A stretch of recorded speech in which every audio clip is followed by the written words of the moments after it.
Okay, welcome everyone. Glad to see you here. It feels much like winter. I think it's dark in every time zone that we're in right now. A lot of folks from the East Coast calling in. So thanks for coming to another intentional hiking event. Today, I'm pleased to have Valery Serrano-Lopez on. Valery works for the Forest Service and is the partnership liaison specialist for the Continental Divide Trail, working for the Rocky Mountain region. She co-authored the story map that we'll be discussing today, the Cultural Landscape Training Path. The Cultural Landscape Training Path is a free and public tool created for professionals in land management, and it's the 1-year anniversary. It was launched last year for Indigenous Peoples Month. So it's been out, and it'll be good to hear a little bit more about what that's been like when Valery comes on. So it's for professionals in land management, but also for those who want to encourage larger involvement of Indigenous partners and projects on ancestral lands. I'm your host, Renee Shearer-Patrick, and I'm an addicted long-distance backpacker who discovered the amazing and empowering feeling of spending extended time in nature 22 years ago when I threw hikes the Appalachian Trail. I created this event series to help myself and others in the hiking community, like you, develop a culture of thoughtfulness and intention about the time we spend outside on trails. So thank you for being here. A few housekeeping items. Please use the chat throughout the event. You can share any comments you have or emojis, reactions. During the conversation portion of tonight, please turn your video on. This is as much about building community as it is learning about the topic each event. And I also want to thank Maytal, who will be providing back-end support tonight. So first, I'm going to get started with tonight's event flow. Let's see here. Zoom always moves things around just when you get used to the button. So first, I'm going to give an introduction. Then we're going to hear from Valery. Then we have some giveaways from the food company Gather Nuts. After that, we'll get into the conversation portion of tonight for about 10 minutes. So with the wrap up, the whole event will take anywhere from an hour to an hour and a half. For those of you who are joining for the first time, each intentional hiking event will be focused on one of the following themes: do, learn, create, be, and a regional focus. This one is a learn event, focused on learning more about increasing respect for the land and involving Indigenous partners on projects on ancestral lands. I'm bringing you all together through these events because I believe we're a powerful force for change. Beyond developing an intentional hiking practice in our own personal trail experiences, I think the impacts and effects of our actions can help influence the world around us. So now I want to see a raise of hands from you all, either real or emoji hands. How many of you know who the first inhabitants of the land you live on are? Do you know who the first peoples are? And how many of you are familiar with the term traditional ecological knowledge? And this one, please take to the chat. What are you hoping to learn or gain from the event tonight? Do you have something specific or just generally increase, your knowledge or awareness? I'd love to hear what brought you here tonight. Please continue to share throughout the chat. I'm going to share a little bit more about my learning or unlearning of the Cultural Landscape Training Path. So for about a year, as I've mentioned, I've been viewing and referencing this story map. I don't know if you all have had a chance to look at it yet, but you will know it has hours and hours of content, including videos and news sources and other links that can provide an opportunity to dive deep into our unlearning. Unlearning can be understood as the practice of resistance and intentional undoing as a necessary step towards decolonization. As part of that process, the tool guides us to resources that can help us view events and topics from a new perspective And one of the news sources I've added into my life in the past year is IndieJ Public Media. One particular news story I read this summer highlights the ways that we as recreationists and hikers on national parks and national monuments can be more informed and become advocates for the Indigenous communities that have called these lands home since time immemorial. In this particular story, I learned about the Sacred Defense National Parks and Monuments Initiative, established by the Lakota People's Law Project. Americans visit our national parks to experience the beauty, and the parks were described as pristine by early tourists who were told more about the geology and wildlife and not the indigenous people who had been stewarding the land and ecosystems all along. This initiative asks visitors to make voluntary donations to the tribes whose homelands they are visiting, and the money goes to the tribes participating in this program so they can better educate others about their sacred sites. Close to my home in Bend, Oregon, the program is taking place at Critter Lake National Park. I encourage you all to consider adding this news source to your feed and explore some of the others that are referenced in the story map that we are all here to learn about today.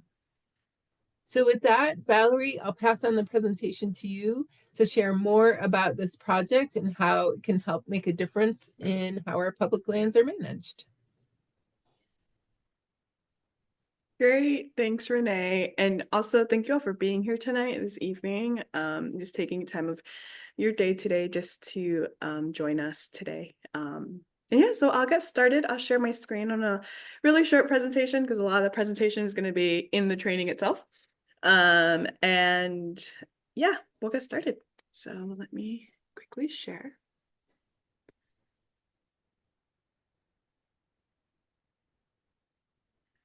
Perfect. Let me go ahead. Renee, can you see it? There it is. Perfect. Awesome. Well, hi everyone. I am Valery Serrano-Lopez with the Rocky Mountain region, working as the Partnership Liaison Specialist with the Continental Divide National Scenic Trail Program. I am actually based out of Pensacola, Florida, despite of working in the Rocky Mountain region. I like to say that I have the privilege to live by the ocean, but work by the mountains. And so it's pretty great, the kind of work that I get to do. I do want to kind of mention a little bit about our program really quickly. The U.S. Forest Service is the main administrator for this trail due to the fact that the CDT does cross predominantly through Forest Service land in addition to Bureau of Land Management land and the National Park Service land, as well as private lands. But I did want to mention kind of why the Forest Service was the main administrator. My boss, Ben Laura, is the administrator of the trail, and our program is I guess, permanently made up of Ben and I. And of course, we have a great resource assistant, Megan Gaitan, who's our GIS person. And then another really great intern, Amy Ajee, who works on Junior Ranger booklet creations. She's really awesome. But I kind of wanted to go over kind of like our program and why we are the main, I guess, administrator of the trail, in addition to the fact that this kind of work cannot be completed without the Continental Divide Trail Coalition. They are our main national partner, and a lot of the work that they do on the ground, Ben and I couldn't do ourselves. So I think they are just an amazing partner, and we work really closely together through the whole management of the trail. So I did want to mention that before we really dive into this training, because the CDTC was a really great help in the creation of this training.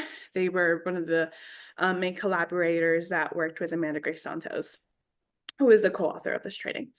Talking about Amanda Grace Santos, she is one of the archaeologists on the Santa Fe National Forest. When she first created this training, she was actually a resource assistant, which is a pathway program into entering the agency permanently. And she worked really, really hard, and she was a big pivotal She had a great pivotal role in the creation of this training and continues to help us with presentations and spreading awareness. But she was the main author. I helped with the publishing side of stuff. And of course, presentations like this.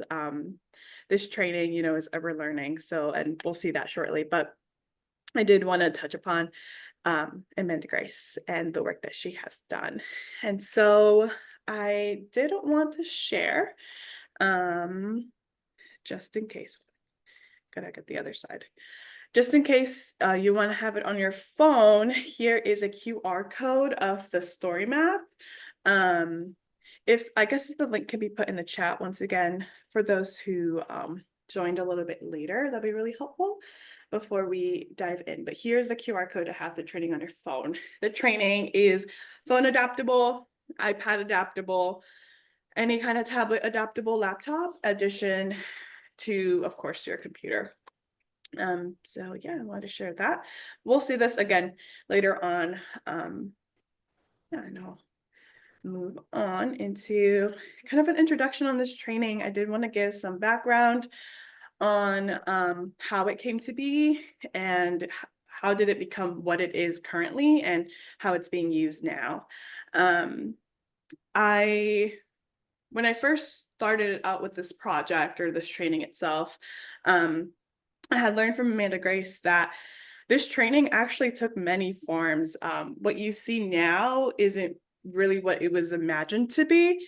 At first, they were inspired, and by they, I mean Amanda Grace, the CDTC. They were a big role, of course, in the creation of this, and the previous CDT Administrator Rachel Frankina in creating, they were inspired by a scenic character assessment, which is kind of a combination of the physical, biological, and cultural image of a trail or of an area that really signifies its identity and it contributes to the area's sense of place. And so they had an idea to create kind of like a report of understanding of the origin of the path, the landscape, and the people.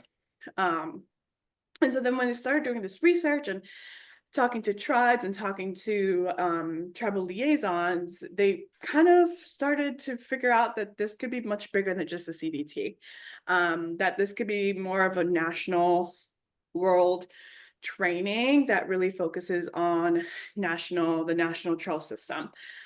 So it kind of started shifting in that way. And Amanda Grace did a really amazing job at still including all that research and everything that she started with, but really started to morph it into something different, and which is what we have now, which is these story maps. And so once we started to kind of put together all these ideas, we figured that honestly, this training could be used by anyone. It's not just public land administrators or public land staff or anyone working in public lands such as myself, but it really is for anyone in communities or anyone that wants to know more about how they can do their part in this learning and this journey, and how it can better impact their own journey. As well as folks working in other organizations, and just trying to figure out how they can better incorporate that Indigenous input or better work with their Indigenous communities. So this can go far beyond just public lands and trails. Really, it can just cover any circle or any sphere. But of course, we'll be talking about trails today. And yeah, I just kind of wanted to cover those quick tidbits. I do want to mention that the final result of the story map collection includes 4 story maps: the cultural landscape training story map, which is kind of like an introductory story map, the project and partnership building guide, which is kind of a follow-up and it provides a lot of resources, the policy reference chart, which is a great tool, and the accomplishments roadmap, which is really just like the cherry on top. How has this training been used? And so it just really provides like the impact of the training, and it's one of the most important things of the training itself. And currently we are on the second phase of the training, and it's been about a year, like Renee said. It's our year anniversary this month, and we're on the second phase of presenting to awesome people just like you all. We've presented in many conferences. We presented in places that, we weren't expecting to. So it's been really cool. And the fact that we're able to reach an audience such as you all is really impactful. So we're really grateful to just be here and be able to share this training with you. And so now we will dive into the actual training. And once again, I will share the oh, sorry, actually there's a second little part of how this is important to you all. I've just some background, I've been doing this for a bit, and I wanted to make this different for you all because I know that you're an audience that we haven't really presented to. Though many public land staff are hikers, we really haven't focused on like a hiking specific group. And so I did want to kind of emphasize how is this training useful to you all. And I think it can really help you understand the skills that us land staff are trying to really uplift in the agency. And, as the public, we want you to understand like what our values are. And so this is a training that we hope that many public land staff is able to do and able to really incorporate in their everyday kind of thinking.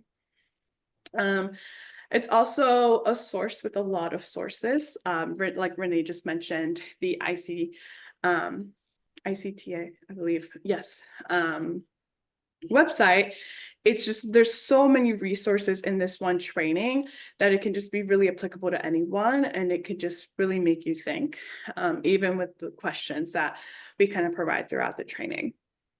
And then also, as hikers, it can help you understand the landscape and those who took care of the land for millenniums. There's a map in there that really helps you kind of understand that, and it even provides resources within the map and so forth. So I think that's how this training is useful to you all, and hopefully you'll be able to see that throughout the training. So here's the QR code again, just in case you didn't catch it last time. And we shall dive in. I'll leave it up for a little bit while I pull up the training.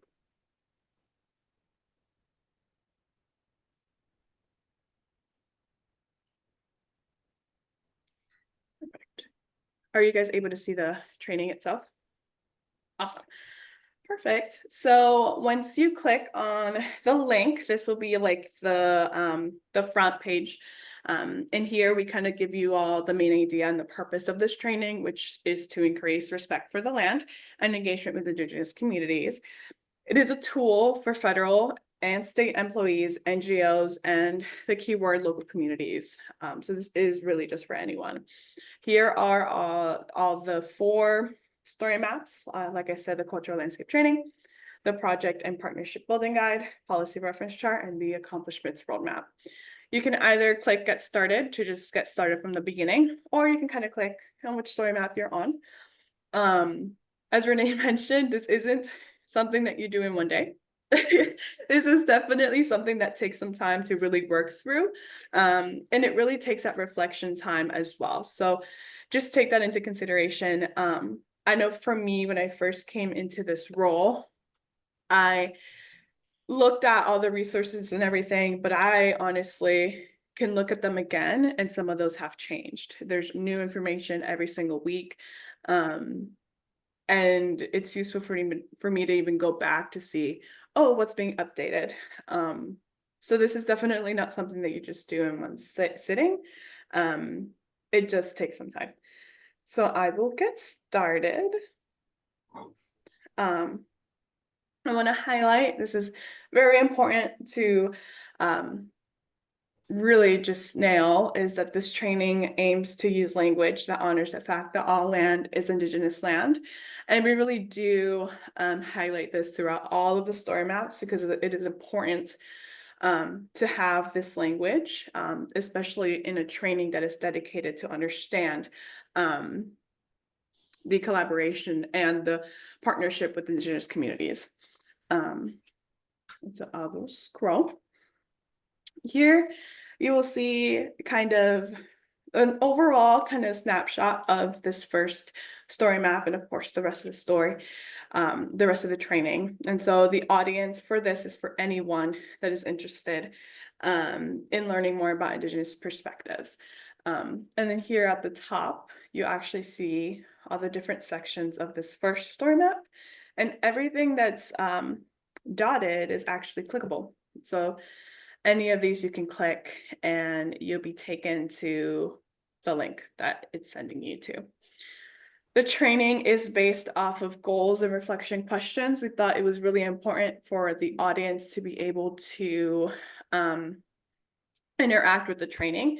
It is, self-paced training, so you can kind of take your time, but we did want it to be interactive in that way. And so our big overhead goals are to identify barriers and successes of tribal engagement and tribal-led projects across public lands, help identify climate change impacts, and put Indigenous knowledge at the forefront of resiliency planning, including education opportunities. Quickly locate and identify examples of federal Indian law and treaty rights, and cultivate respect for the populist that the landscape within your sphere of influence. And of course, the questions that are the overarching questions. And of course, we want to tie this back to the Tribal Action Plan. This is a big effort that the U.S. Forest Service published, and the big 4 focus areas of the tribal plan are as follows. And we wanted to make it clear that this is in support of that Tribal Action Plan. That way it can get, that support in the future. And so as you scroll through this training, as you can see, there's different videos. Due to time, I don't want to play this really great video, but I really, really do want to recommend that you check out this video specifically. It really just opens it up, I think, to the rest of the training, which is that idea of two-eyed seeing, et tu et monk, and it just gives you, it shows you what the gift is to have multiple perspectives.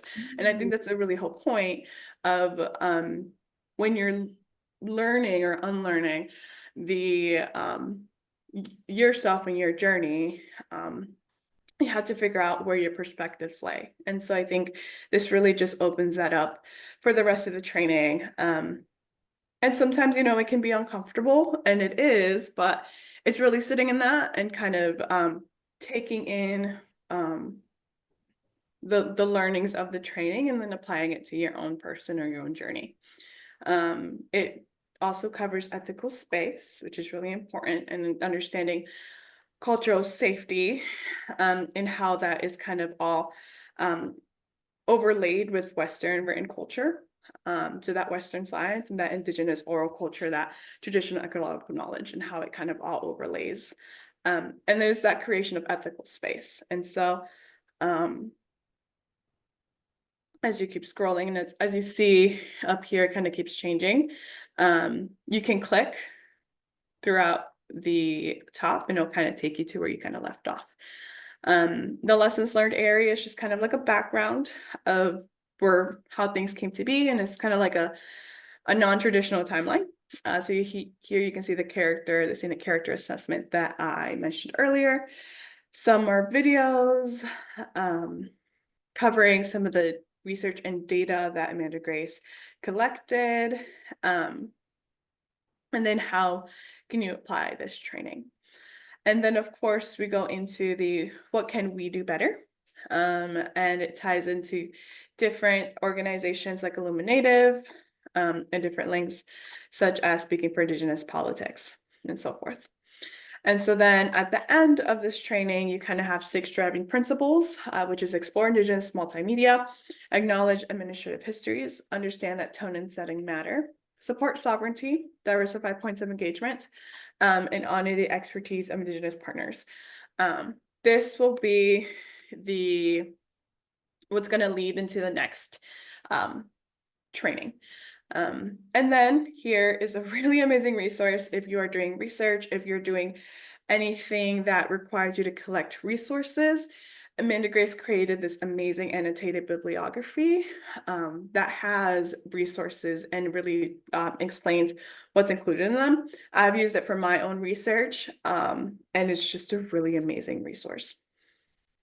So now I'm gonna head over to the project and partnership building guide. Again, aiming to honor the fact that all land is Indigenous land. And here we get into the idea of unlearning, as Renee defined it at the beginning. It's the practice of resistance and intentional undoing. And again, it's that it can be uncomfortable, but it's sitting in that uncomfortability because it really makes you think about what you have learned and then what can you do to unlearn what you've learned and to relearn those different perspectives. And so then this section of the training, again, is kind of guided by those 6 driving principles. So here we have the Indigenous multimedia, which includes ICT news. I think a really great skill as well is to incorporate this into your routine. Weekly, at least I try on Mondays to check in on ICT news, as well as the other kind of news sources I have, but I think it's also important to incorporate these different resources into your routine. That way you're always in the process of your journey. And you know, you're really doing the work to unlearn. And so these are really great resources. The Native Lands National Trails is an amazing resource that was published by Kiana.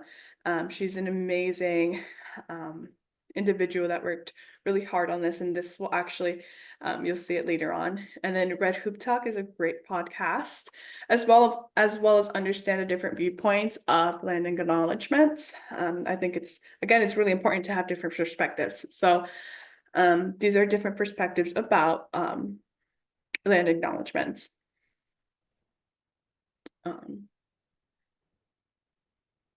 And then I don't know what that pop-up just was, but hopefully that doesn't interfere with anyone else's experience. And then here is acknowledging administrative histories. We wanted to include a map with the overlay of the national trails, including scenic and historical trails, and overlaid over the native lands digital layer. And so here, what's really amazing is that you can click on your trail. So I'll click here in Florida because that's where I am. And then here you can actually see what lands the trail is intersecting.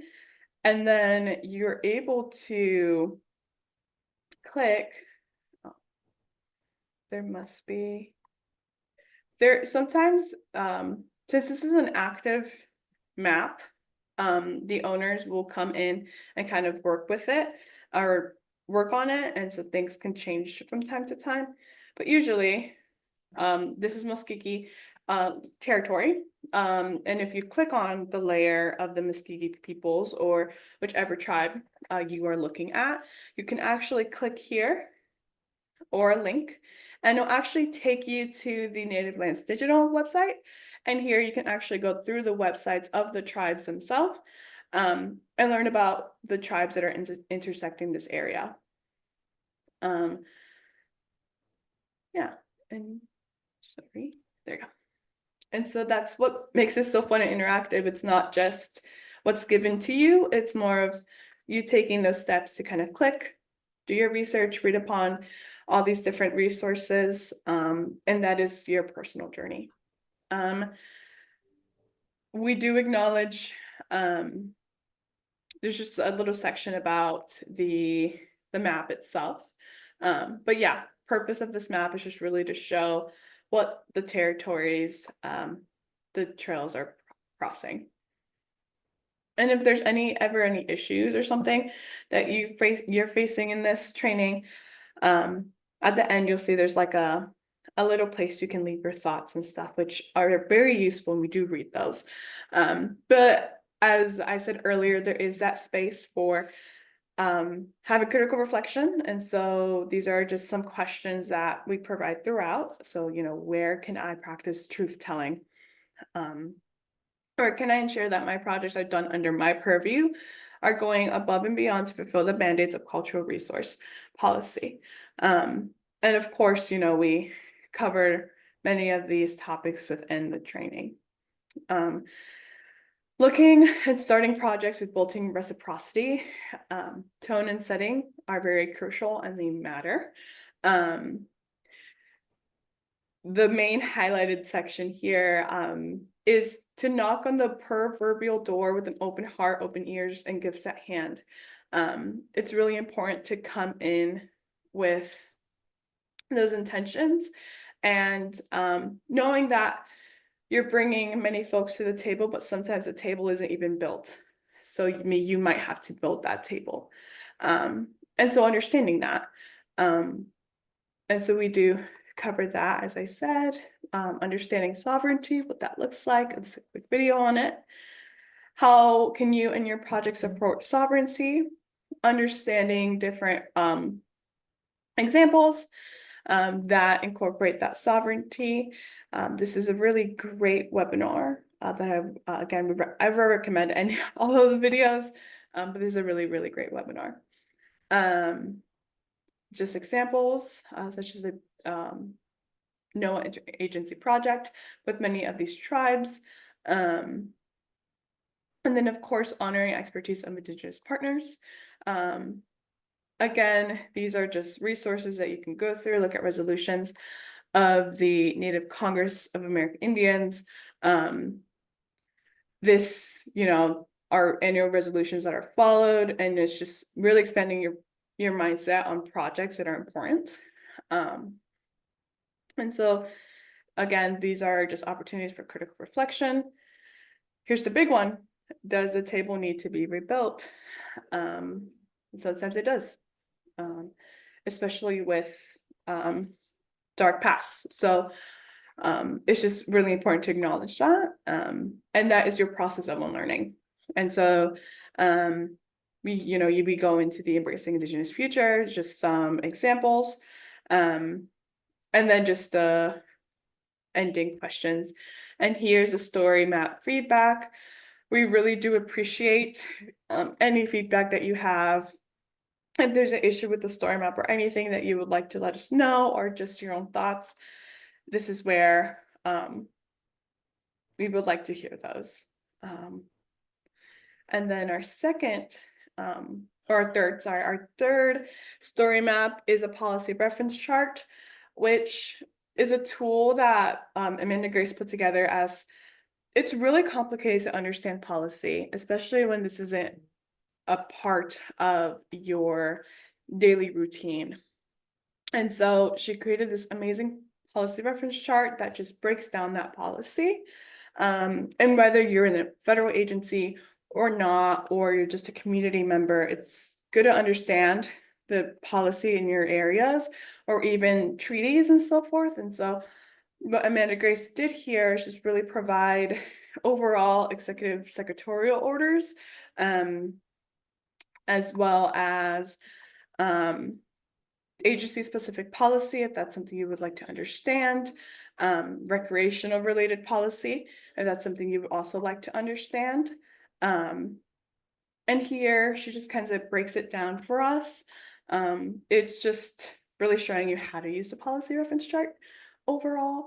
And one of the greatest sections of this is the theme and then the application. So the application just really helps you know like how it could be applied, especially as you're creating projects. If you need a support for your project, or if you need to tie policy back to a project that you are planning on doing, there is a policy reference chart Word document that you can actually take, download it, copy and paste any of these sections and kind of put together your own kind of policy that you need to use, and then add any more local policy to it. If that's something that you would desire.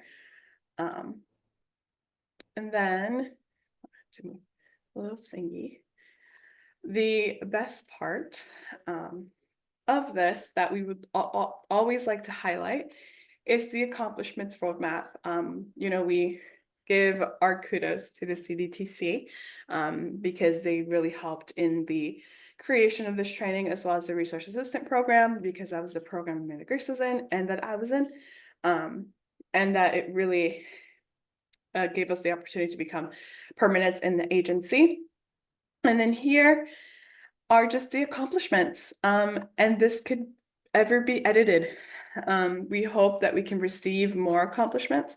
We are currently working on a Indigenous Scholars program that I hope to include into this, because this training really does provide those skills to be able to understand these different spaces that we may have not been before. And again, the process is long, but it really does create for an opportunity to create programs in the future. So of course we cover Native Lands National Trails, the National Trails Workshop that happened in 2022 November. This is where it was first kind of presented on, which is really cool. And then this year's workshop is actually going to be next week. And so it's really neat that things have really come full circle. And the latest thing that we have added, or the latest example that we have added to this accomplishment roadmaps, is the Connection to the Land film series, which is a series that was published by the Continental Divide Trail Coalition. And it's just an amazing video about the voices of the Accompanying. So I would really recommend watching that as well. But I added this a couple of weeks ago, about 2 months ago. So we can add all these examples and just really show how this training has been used. And that's what is so special about it, I like to think. So with that, and I'll take a quick breather. With that, that is just the overall details of the training. If you'd like me to go into more detail in any section, please let me know. But yeah, really just thank you for giving me the space, and I'll pass it on over to Renee. Thank you, Valerie. I'm just so impressed with how much content and thought went into this. And it really is. I maybe looked at it a month ago. I'm like, oh my gosh, there's just so much to it. I want to know, with all these trainings you've given over the last year, what has anything been really pivotal or really hit a chord? Like, is there something that sticks out at you as a response, or how people are taking and using this? Yeah, I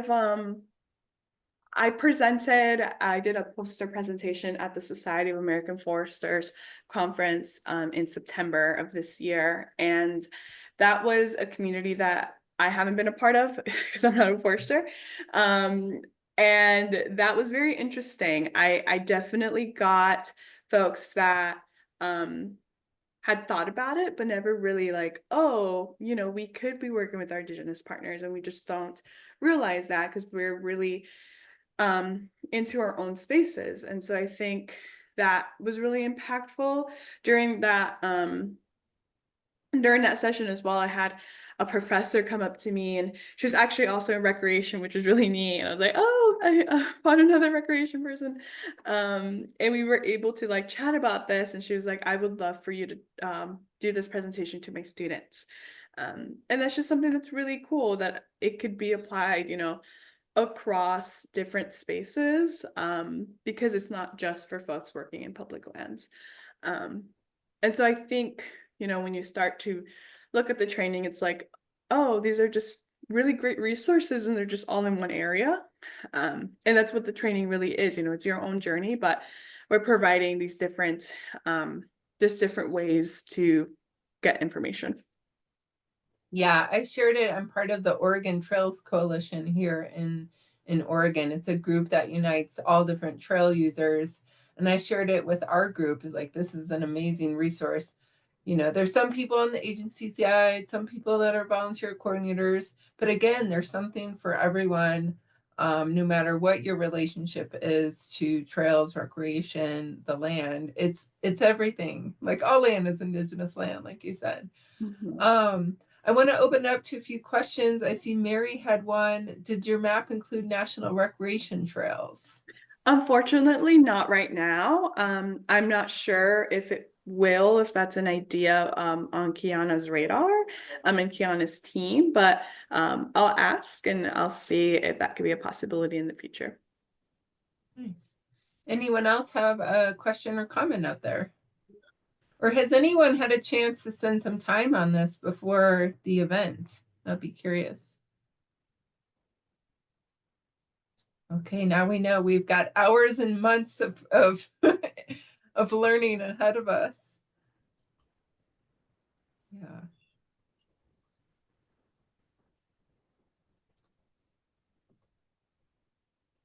Great. Well, yeah, I hope you all can dig in. And I know, yes, Valery would love your feedback. And I'm excited to see more projects populate that accomplishment story map. And I'm excited. I'll be actually going to the Partnership of the National Trail System Conference next week and looking forward to a lot of this being integrated into the sessions and hearing sort of an update. And I'll get to say, but I just talked with Valery last week. So yeah, that should be a lot of fun. So if there's no other questions or comments, we can continue on to the, well, the donations. So you all were very generous. So if you didn't realize, I had originally scheduled this event in September, but had to cancel last minute. But through donations that came in from last time and this time, we were raising money for the Continental Divide Trail Coalition as the nonprofit partner. So you all raised $193 for their work during registration. So thank you very much. That's incredibly generous of everyone who decided to donate. So now we're going to transition to the giveaway portion of tonight. And we are going to, you're going to have an opportunity to win one of my favorite snacks from Bend, from the company Gather Nuts. So gather nuts are soaked overnight and then slow roasted on a low temperature.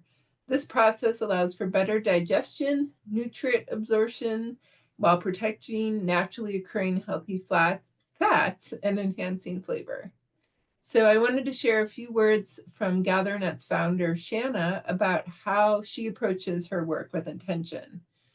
I'm a certified nutrition consultant and longtime plant-based aficionado.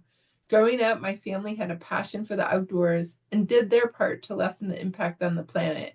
And I learned to do no harm and leave no trace early on in life. Nature offers us everything we need to live a healthy, vibrant life. Nuts provide a broad array of nutrients and allow for on-the-go snacking and can top off any meal with additional nutrients, flavor, and crunch. I soak each batch overnight and then slow roast them on a low temperature. The process allows for better digestion and nutrient absorption while protecting naturally occurring healthy fats, and enhancing flavor. So tonight, the first giveaway is going to be for a 4-ounce bag of the maple cinnamon Brazil nuts. So this is a trivia question. The high content of this mineral in Brazil nuts has been linked to cancer prevention, maintaining a healthy thyroid, and protecting you against heart disease. So go to the chat. What mineral does all that? Again, it's this mineral has been linked to cancer prevention, maintaining, oh, someone got it already. Selenium, yes, Naomi, you got it. You knew it right away. Congrats. So we'll get you a bag of the maple cinnamon Brazil nuts. And the next one is for a bag of the turmeric curry cashews. So this, again, we're talking about mineral content. Cashews contain a significant amount of this mineral, which is essential for energy production, healthy brain development, and a strong immune system. We've got some pretty knowledgeable folks in the audience. Again, what mineral is essential in cashews for energy production, healthy brain development, and a strong immune system?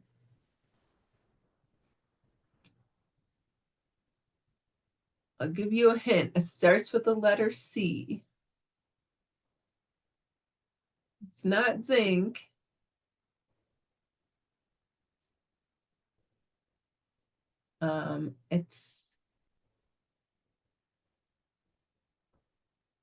Let's see, what else could I say? It's also a metal. It's a mineral and copper. Yes, Amy, you got it. It's copper. So I did not know that. I was really interested to see that when I was looking up facts about cashews. So congrats, Amy and Naomi. We will be getting some nuts out to you.